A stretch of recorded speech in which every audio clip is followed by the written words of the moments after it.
Excellences, Mesdames et Messieurs, c'est pour moi une grande joie et un honneur signalé de m'adresser à vous, fils et filles de la Corée, où la terre, notre maison commune, a produit des merveilles d'une beauté incomparable qui parle au monde entier de la gloire du Créateur. C'est pour moi une profonde émotion d'être parmi vous, au moins de manière virtuelle, sur la terre accueillante de la Corée, dans votre pays qui a engendré une culture vénérable qui embrasse les siècles.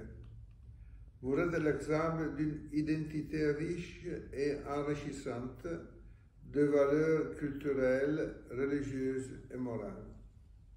Aujourd'hui, j'ai le grand honneur de m'adresser à les habitants de Daejeon, ville marquée par une histoire particulièrement riche en humanité, qui a fait naître une culture de paix.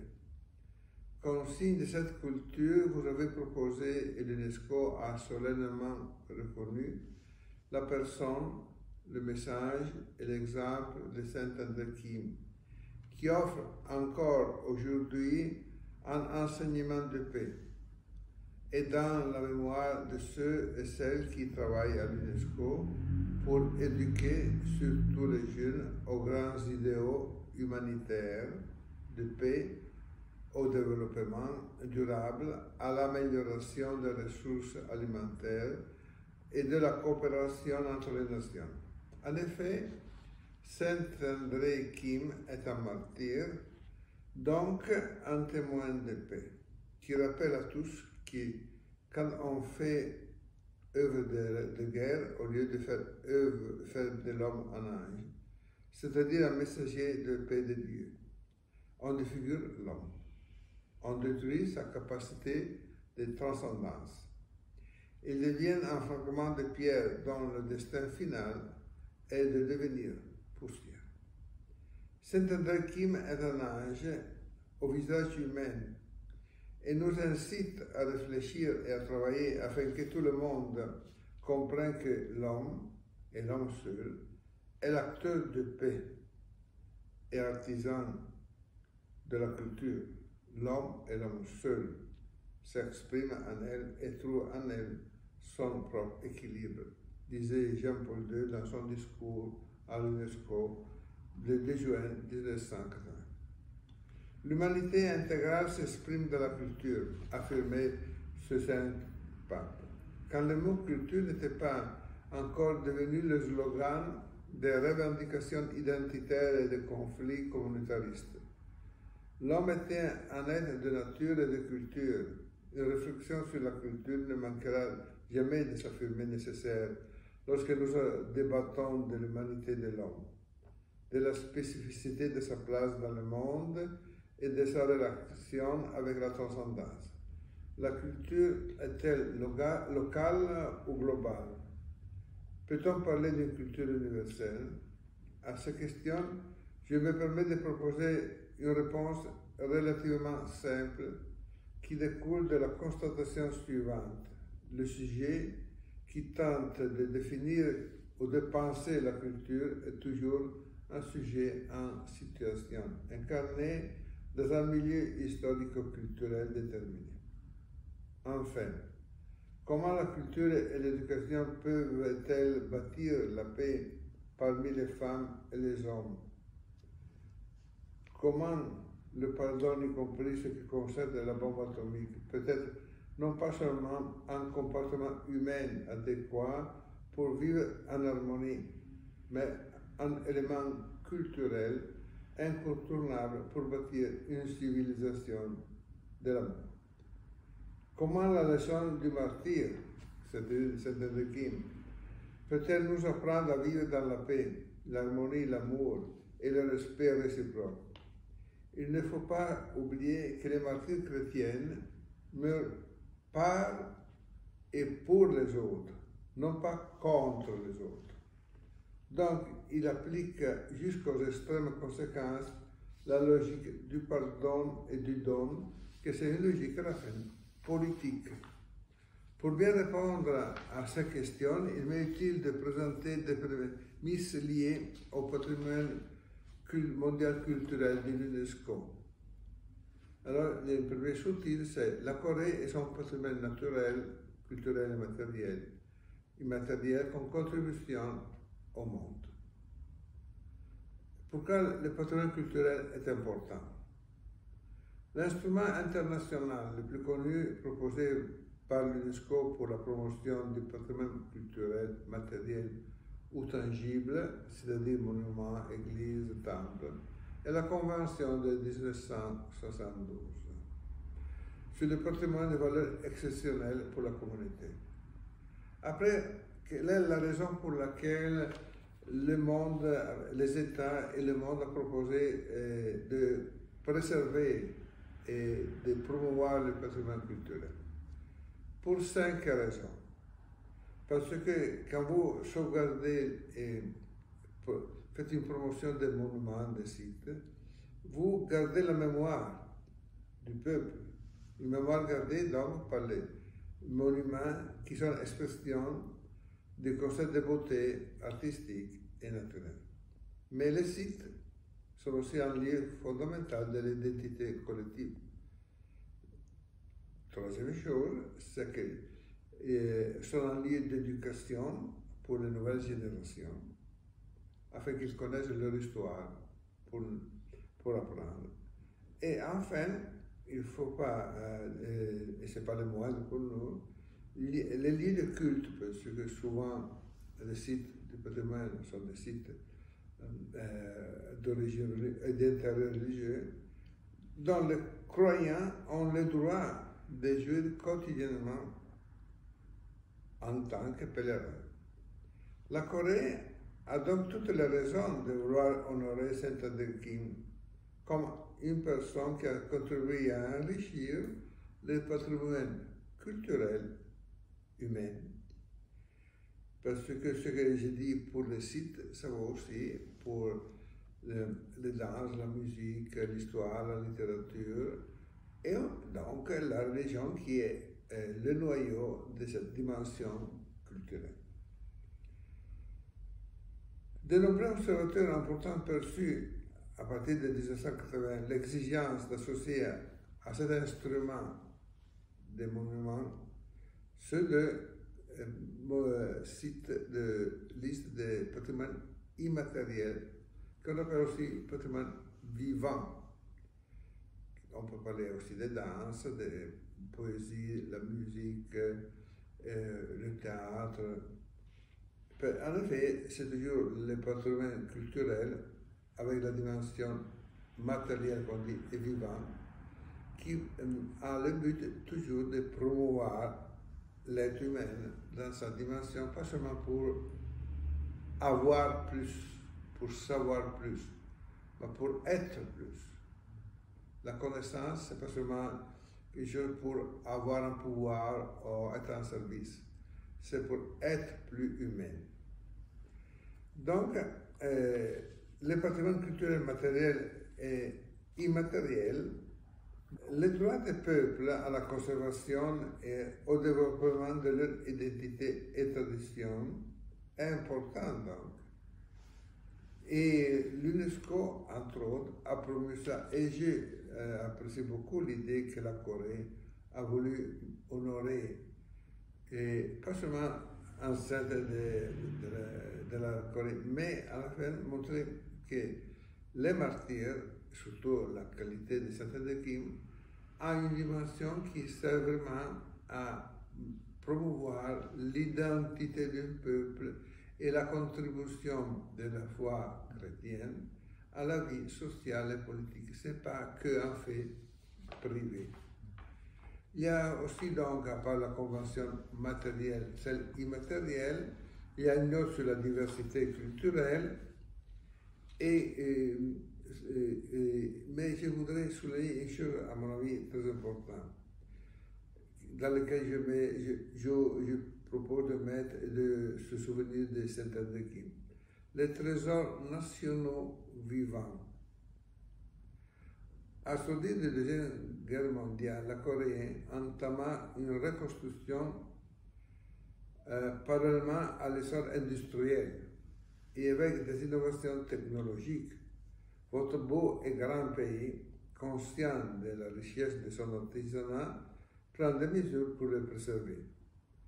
C'est ici que ont été créés dans les années, autour des années 50 les trésors nationaux vivants, destinés à la reconnaissance de ce qu'on appelle patrimoine immatériel ou vivant. C'est l'ensemble des arts, des savoir-faire, ou une culture capable de comprendre et de vivre cette unité de sens. Le peuple, c'est le peuple coréen. On dit fort justement que les Coréens aiment l'ordre et l'harmonie, mais nous avons pu voir qu'en situation de crise, les Coréens répondent avec une compassion et humanité. On le voit aussi pour la Covid. Le monde entier a admiré la dignité, la discipline, l'esprit de solidarité et de sacrifice manifestés par les Coréens. Et pourquoi pas donc proposer l'hypothèse que ça c'est lié aussi à l'apport du christianisme en Corée et de la figure grande d'André Kim.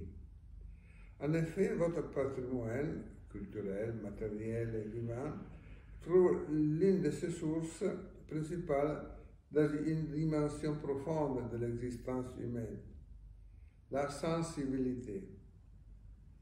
Que veux-je dire? Je crois aussi que la religion est avant tout beaucoup proche de ce que j'appelle le sens musical. Parce qu'à mon avis, quand on dit vérité, on passe souvent à des opinions ou à des phrases. Non. La vérité est comme une symphonie. Si vous imaginez un orchestre, chaque instrument doit rester ce qu'il est. Mais s'il est uni aux autres avec une musique, il joue une symphonie. Donc, à mon avis, la sensibilité, entre guillemets, dans le sens musical des Coréens, permet une approche, pas seulement théorique, mais je dirais existentielle à la vérité, pour faire d'une façon telle que le monde puisse jouer une symphonie de la vérité.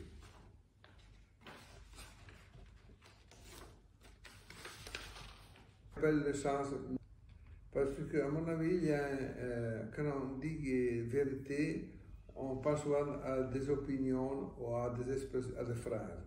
Non. La vérité est comme une symphonie. Si vous imaginez un orchestre, chaque instrument doit rester ce qu'il est. Mais s'il est uni aux autres avec une musique, il joue une symphonie. Donc, à mon avis, la sensibilité, entre guillemets, dans le sens musical des Coréens, permet une approche, pas seulement théorique, mais je dirais existentielle à la vérité, pour faire d'une façon telle que le monde puisse jouer une symphonie de la vérité. Alors, là, ça touche le patrimoine culturel et l'identité religieuse. Du reste, pour ce qui concerne déjà le patrimoine matériel, il reste encore beaucoup à faire. Mais l'importance, c'est pas seulement de protéger la diversité culturelle dans les dialogues aussi interreligieux, mais surtout, comme je dis, de faire une vérité qui soit jouée dans une symphonie et où chacun garde son identité. Alors, en demandant sans souci l'essentiel d'ambition sur l'importance des biens culturels religieux, en tant qu'observateur, j'ai proposé d'inviter la communauté internationale à reconnaître comme partie intégrante du patrimoine culturel et artistique de toute l'humanité les biens d'intérêt religieux. Parce qu'il s'agit de questions concernant les aspects objectifs de la diversité culturelle. Au nom du Saint-Siège, j'ai ensuite adressé un appel à l'UNESCO à prêter une plus grande attention à l'aspect religieux, qui n'est pas un simple appendix de la vie des personnes, mais fait partie de leur légitime aspiration. Là, il faut dire que la proposition de l'inscription de l'anniversaire des crimes aux anniversaires a aidé beaucoup, parce qu'elle a montré que la religion n'est pas contre l'État. Elle en favorise le développement intégral. Donc c'était très important, je dirais aussi, pas seulement au niveau religieux, mais au niveau politique. Alors, je propose aussi une autre hypothèse de lecture, que la culture de la Corée est un espace de liberté offert au monde. Grâce à la richesse de l'héritage du patrimoine mondial, auquel la Corée a donné et fourni encore sa contribution, nous nous demandons encore quel avenir est encore possible, et lequel.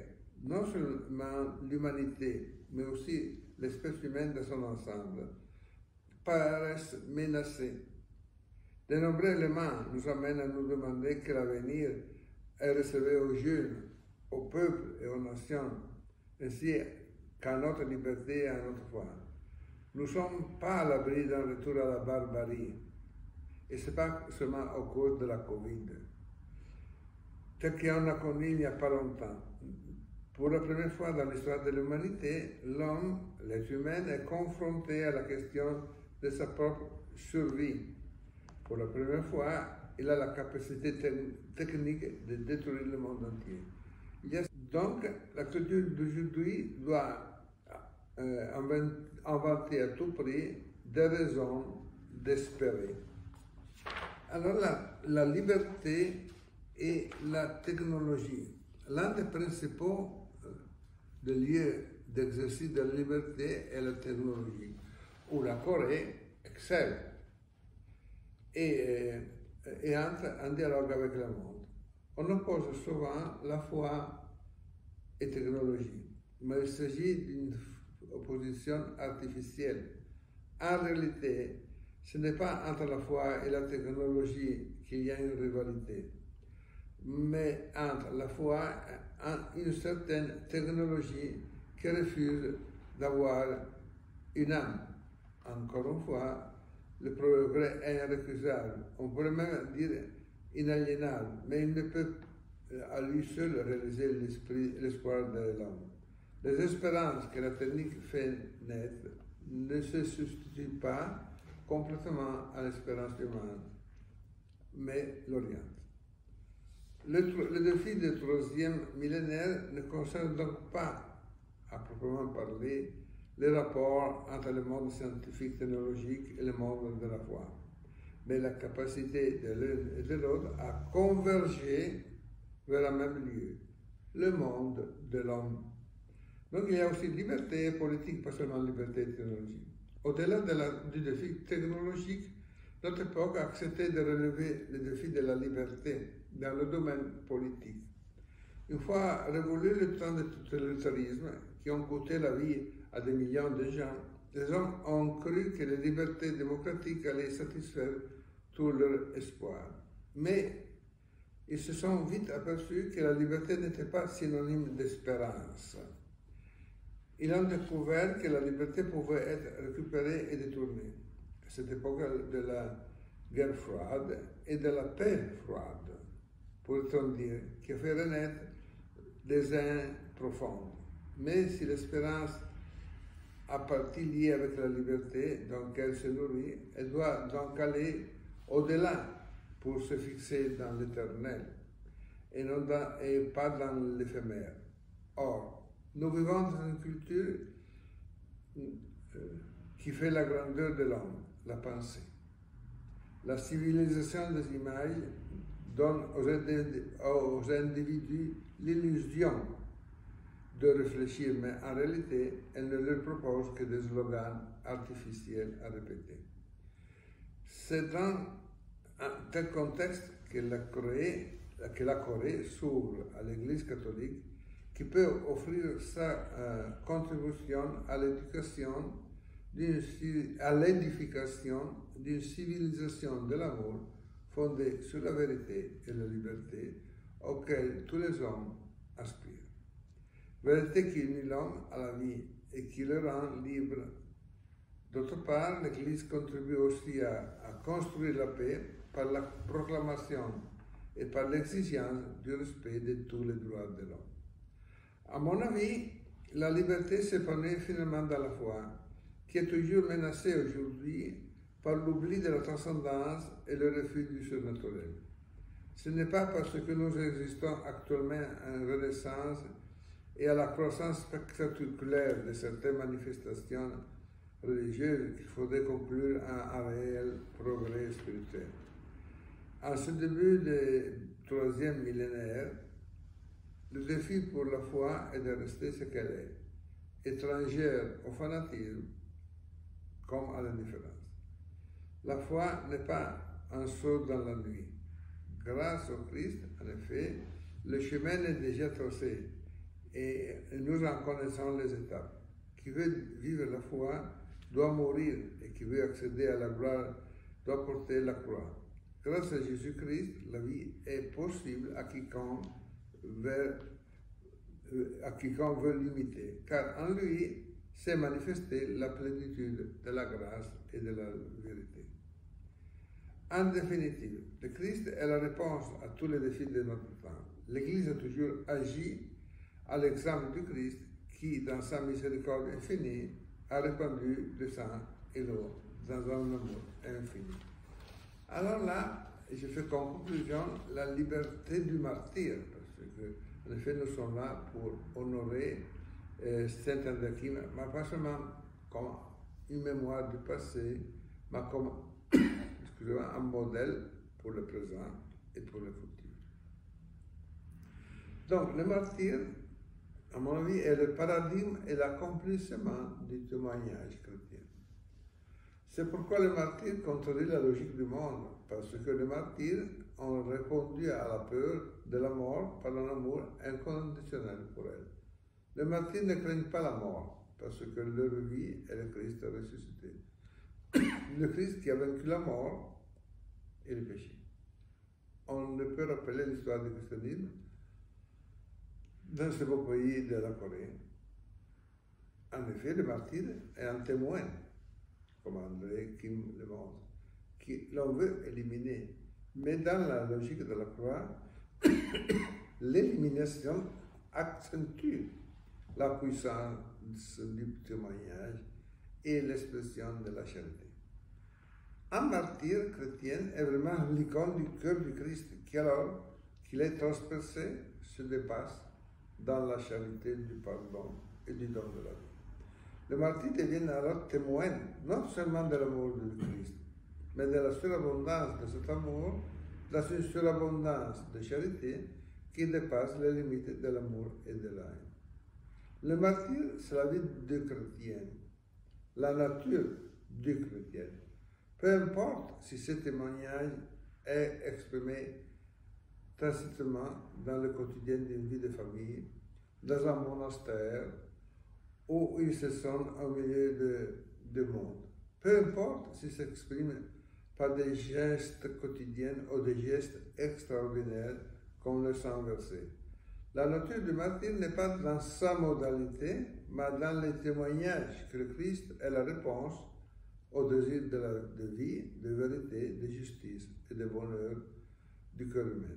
Le martyr, donc, Saint André Kim, est l'homme qui dit « moi » avec une vérité et une puissance telle qu'il le dit aussi pour les autres, car la vie que le martyr veut et accueille jusqu'à la mort pour elle, c'est Jésus-Christ, la plénitude de la vie véritable de tous les hommes.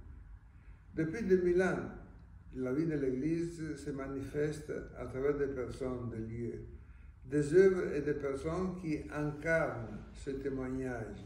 En effet, vous savez que le mot martyr signifie témoin. Un témoignage d'amour pour l'homme par les martyrs, par des martyrs donnant leur vie pour et par les autres, et pas contre les autres. À cet égard, par le martyr d'André Kim, la Corée a marqué d'une façon positive l'histoire de l'Église catholique et maintenant est proposée au monde entier encore plus. De plus, il sublime sa propre histoire en faisant honorer ce martyr par l'UNESCO. En conclusion, quelle est la féconde collaboration entre la culture coréenne et le christianisme? Le christianisme peut et souhaite venir en aide au peuple coréen en contribuant à la protection, à la promotion et au développement de la culture coréenne et du patrimoine qu'il exprime.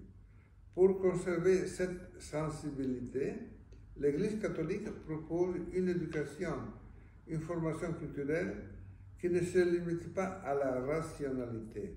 Elle ne s'occupe pas de l'éducation et de la culture par prosélytisme, mais pour la promotion de l'homme et de la femme, y compris sa dimension religieuse.